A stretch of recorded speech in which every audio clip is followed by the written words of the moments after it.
Kekerasan seksual merupakan hal yang sudah tidak asing di telinga kita.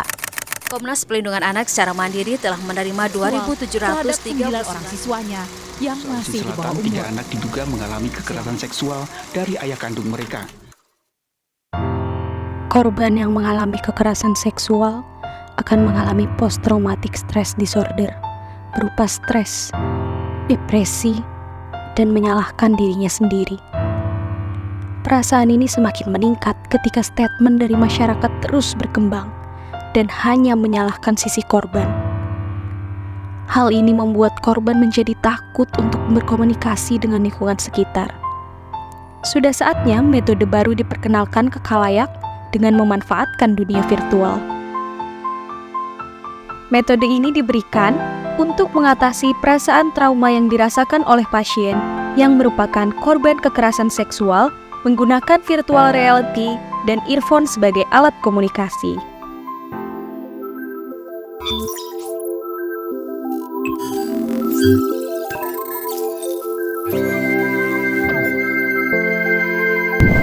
Selamat datang di Vitamind. Terapi ini dijalankan dengan pengawasan terapis dan pendampingan keluarga. Tahap pertama yaitu terapi manajemen ansietas. Pasien akan berjalan menelusuri dunia virtual untuk melakukan pembiasaan dan merelaksasikan otot-otot di tubuhnya. Tahap kedua yaitu terapi kognitif.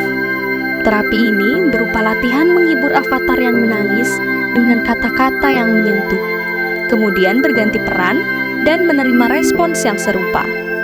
Dengan terapi ini, pasien dapat memegang kendali atas pikirannya mengenai kejadian yang berlalu. Di tahap ketiga, yakni terapi exposure, pasien dikenalkan dengan avatar dari perempuan hingga laki-laki. Terapis akan memilih karakter lain di Vitamind agar pasien tidak hanya bisa berkomunikasi dengan orang yang sama, serta melatih cara berpikir, berperilaku, dan bertindak pasien. Terapi ini dianggap selesai ketika pasien sudah bisa berkomunikasi secara lancar di dunia virtual dan siap kembali ke kehidupan semula. Terapi ini merupakan upaya rehabilitasi dari ribuan kasus kekerasan seksual di Indonesia. Berdasarkan data dari Kementerian Pemberdayaan Perempuan dan Perlindungan Anak, kasus kekerasan seksual hingga Oktober 2023 mencapai 9.898 kasus. Selain wadah terapi, Vitamind juga menghadirkan sesi konsultasi kepada stakeholder untuk mengevaluasi terapi yang telah dilakukan sebelumnya. Dihadirkan juga fitur untuk menenangkan dan memusatkan pikiran, sehingga mampu mengurangi kecemasan pasien.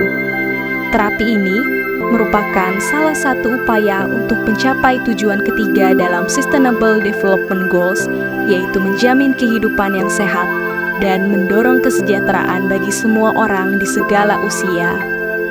Akhirnya, aku kembali seperti semula.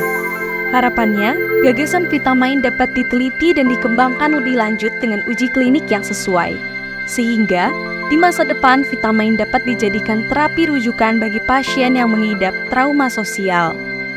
Sembuhkan luka, pulihkan hati. Terapi Vitamind membawa harapan dan kesembuhan.